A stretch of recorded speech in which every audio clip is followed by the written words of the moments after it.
Sa mapagpalaya na po sa ating lahat mga kaibigan, ito po ang Kawal ng Demokrasya, Kawal ni Carbonell, nagsasabing Bismillahirrahmanirrahim, Assalamualaikum warahmatullahi wabarakatuh, Allahu Akbar. Mga kaibigan, ang ating pong pagbati na yan ay Arabic. Ang sinasabi lamang yan ay para po tayong naninindigan o sumusumpa rin parang mga witness sa Quadcom na sinasabi kong sa ngalan ng poong may kapal na si Allah, ako ay magsasabi ng katotohanan at pawang katotohanan at sana'y sumainyo ang kapayapaan. Yun lamang po ibig sabihin nun. Yung Allahu Akbar, kami mga Muslim, mga kaibigan, ang ibig lamang sabihin niyan ay dakila ang poong may kapal. Allahu, dakila, Akbar, Akbar, greatness. Allahu Akbar. Bakit po natin inumpisahan ang ating pong mga pananalita sa ating paggalang o panunumpa sa poong may kapal? Sapagkat sagrado po, ito pong ating pamamahayan. Ang ating pong binibigkas dito ay sangayon po sa matapat na paniniwalang yun po ang katotohanan o pinakamalapit sa katotohanan. Ito po nangyayari ngayon sa Quadcom. Una, nais ko pong banggitin sa inyo, ano itong Quadcom? Ang ibig po sabihin ng Quad ay apat. Apat na bahagi, apat na sulok, Quad. Kaya meron po tayong Quad Media ngayon, sapagkat nung araw ay Tri-Media, tatlo. Radio, TV, newspaper. Try po yan. Tri-Media. Ngayon po ay Quad Media at ito po ang phenomenon ngayon, phenomenal na ating pong nararanasan sapagkat napakaganda ng epekto ng Quad Media sa ating pong mga kababayan. Ngayon, hindi na po makakatakas ang katotohanan diyan po na iniilagan ng mga masasamang loob sa gobyerno. Hindi na po makakaiwas si Duterte sa kanyang pambubuska, pambababoy at kasamaang ibinubuga ng kanyang maduming bibig, mga kaibigan, sapagkat nahuhuli ito ng social media, pinapakalat agad-agad sa YouTube, Facebook o kaya kahit na sa text sharing lamang. Yung po bang ipapasa lamang ninyo? Mga pala, salamat po sa mga patuloy na nagpapasa ng ating pong YouTube channel, Waldy Carbonell sa YouTube. Maraming salamat po at dumarami po tayo. Ininervyos na po mga inchik pag nalalaman nilang yung kanilang #1 kalaban sa media na si Waldy Carbonell ay dumadami ang mga subscribers. Utang ko po sa inyo lahat yan. Ganun pa man, ang akin po ibabalita sa inyo ngayon ay nakakagimbal. Sapagkat ito po ay nanggaling sa isang malaking media network, Al Jazeera.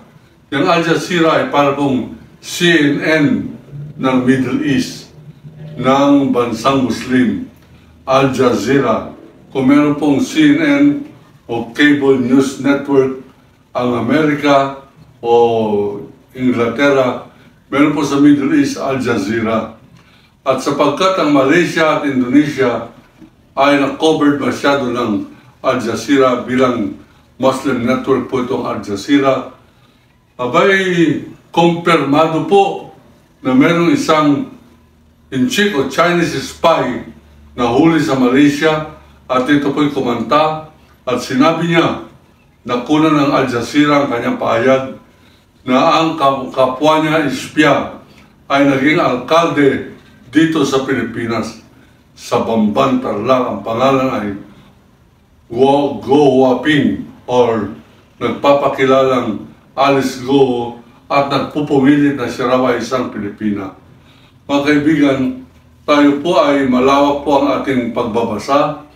Kasama na po rin ang mga spy books, espionage, at akin po napagtanto na wala pong espiya na umaamin siyempre na siya ay espiya. Kahapon, prinisinta ni Congressman Almario at Congresswoman Nograles ang kanilang findings tungkol kay Alice Go at pareho po nagkukumpirma at kasama na yung kanilang Malaysian source na si Alice Go or Go Huaping ay isang espiya na inchik, mga kaibigan. Sa dinami-dami po ng mga ebidensyang pinapakita sa Quadcom, mga kaibigan, patuloy pa rin ang pagsisinungaling at pagpapaikot ni Go Huaping sa ating pong mga senador. Pero dyan po sa Congress ay hindi po siya nakakalusot sapagkat Quadcom po yan, 4 na committee yan. Nandyan sila Congressman Barbers, Congressman Fernandez, Congressman Acop, Pagaduan, Luistro, yung babae po na magaling na congresswoman ng Batangas. Abay, wala pong kalusot-lusot si Alice Go. Diyan po sa usapin na yan. Ganun na rin ang sinapit na kapalaran ng isang Pilipina na mamamatay taong pulis. Pulis, mga kaibigan, ng loyalty niya ay sa kanyang boyfriend. Ang boyfriend niya ay walang iba kundi ang pangit na dating alkalde ng Davao, si Rodrigo Roa Traidor Duterte. Hanggang ngayon, mga kaibigan, ay namamayagpag pa rin sa media, sa social media, ang mga kabuhungan, kalaswaan at kasamaan ni Duterte na para po bang entertainment na ito. Ito po ang phenomenal media ngayon, ito po social media, sapagkat dito agad-agad napaparating ng mga congressmen ang resulta o kanilang performance o gawain bilang congressman sa Quad Committee. Abay, sa dami po ng aking po nakakausap hinggil po sa kanilang reaksyon, sapagkat kumakalap po tayo ng reaksyon at pananaw ano ang kanilang masasabi hinggil sa bagong kababalaghan na nangyayari ngayon sa atin na agad-agad napaparating sa taong bayan at sila na humuhusga tungkol po sa mga pangyayaring meron palang pulis, babae, tinyente, pinaaral po ng buwis ng bayan, ating po mga binabayan ng buwis. Yung iba nagtataka, hindi raw siya nagbabayad ng buwis. Lahat po tayo nagbabayad ng buwis. Halimbawa, bibili ka ng sardinas, kaya yan mahal sapagkat ang bahagi po niyan ay buwis na pupunta po sa gobyerno at ang gobyerno yan ang gagamit ng buwis na yan sa pundo na ilalagay nila pansweldo ng mga pulis. Sa mga tuwid, ang mga pulis na yan ay tayo po ang nagbabayad tayo ng taong bayan, ang nagpapasahod. At nalulungkot po tayo dapat, pagagalit tayo dapat, pag meron tayong binabayaran ng mga pulis na mamamatay tao, pareho ni Colonel Garma, Ruyena Garma, babae pa naman. Nag-aral po yan sa Philippine National Police Academy, PNPA, Class 83. At siya po ay nagsilbi, hindi siya taong bayan, kundi nagsilbi bilang mamamatay tao at kalaguyo ng alkalde ng Davao na naging Pangulo ng Republika ng Pilipinas. Walang iba kundi si Rodrigo Roa Traidor Duterte. Mga kaibigan, ang pangyayaring ito, itong mga kababaihan na ito, Alice Go, abay isang tambak na po ang mga ebidensyang siya ay hindi Pilipino, hindi niya maituro ang kanyang eskwelahan, ang kanyang paninindigan, hindi raw siya nag-eskwela sapagkat sa bahay lang daw siya nag-aral, wala siyang mga teacher na tatandaan, Hindi niya natatandaan, siya raw po ay napanganak sa pamamagitan ng komadrona, kaya po late registration siya. Yan pong kanyang registration bilang isang Pilipinang napanganak sa Pilipinas ay peke. Napatunayan po yan, inilahad sa Kongreso na yan ay fake, fraudulently obtained. Ibig sabihin, nakuha yan sa pamamagitan ng pandalaya, pamimeke o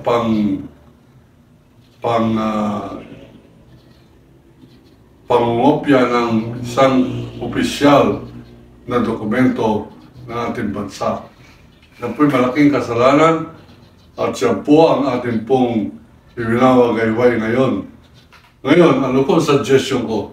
Ang suggestion ko, wala kayong makukuha dyan kahit na anong galing ito mga miyembro ng Quad Committee ng Congress. Hindi aamin yan sapagkat masyado yan na train, na sanay ng military ng China upang huwag umamin.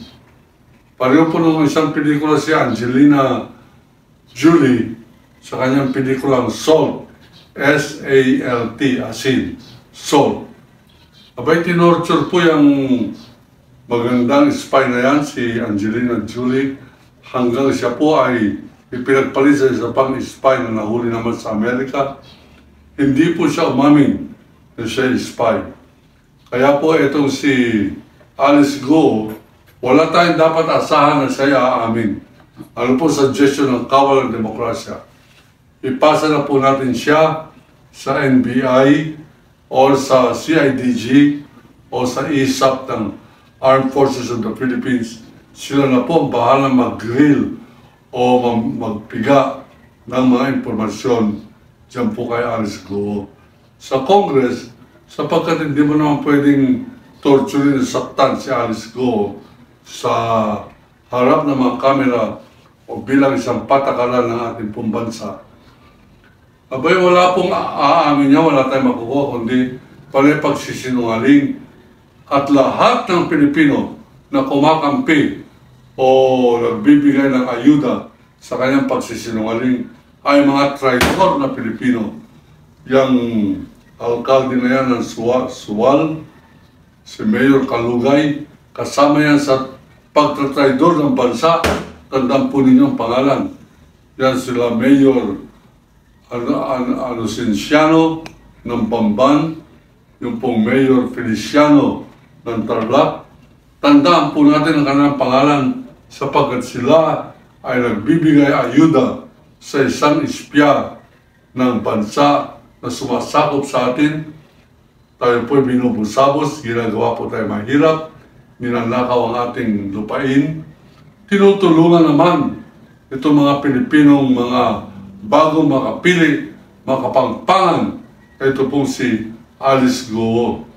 At ultimo itong taga-Pangasinan na alkalde, si Mayor Kalugay, tandaan po ninyo. Lahat yan. At lahat na mga tumulong dyan, kasama na yun si General Acorda, si General Bato de la Rosa, lahat ng tumulong sa espya ng Inchik ay kalaban ng mga Pilipino. Sila ang mga bagong makapili na dapat po nating iwaksi at kung hindi ay ikondina, isumpa sapagkat Pilipino silang naturingan, kalaban silang maituturing. Mga kaibigan, yan po ang ating pong paglalahad sa episode nito. Si Alice Go ay tunay na espya. Si Colonel Ruyena Garma ay isang kumpirmadong mamamatay tao. Walang iba kundi kapwa niya pulis ang nagpangalan sa kanya, nagturo sa kanya. Sila Colonel Mendoza, na hayagan at tinuro siya, nagbigay ng 300,000 piso para patayin ang isang retired general na kasamahan sa board of directors sa Philippine Charity Sweepstakes. Pinapatay ng kriminal na opisyal ng PNP, babae pa naman, ang pangalan Colonel Rowena Garma ng kanyang kalakasan ay hugot sa kanyang pagiging siyota ni Rodrigo Duterte. Hindi po galing sa akin yan. Galing po yan sa paglalahanan ng kanyang mga kasagutan sa katanungan dyan po sa Quad Committee at dinagdagan ng isang matalik na kaibigan ni Rodrigo Roa Duterte na mamamahayag ng pangalan ay Ramon Tulfo. Na sinulat ni Tulfo na magsyota itong mamamatay tao na colonel na babae na ito, si Garma, at mamamatay tao tinayupak na mayor ng Davao na naging Pangulo ng Republika ng Pilipinas na si Rodrigo Roa Duwag Traidor Duterte. Yan po ang ating pong paninindigan, yan po ang aking paglalahad, at yan po ay ating ipaglalaban ang katotohanan na aking po nabigkas. Ako po si Kawaldi Carbonell nagsasabing iniibig ko ang Pilipinas.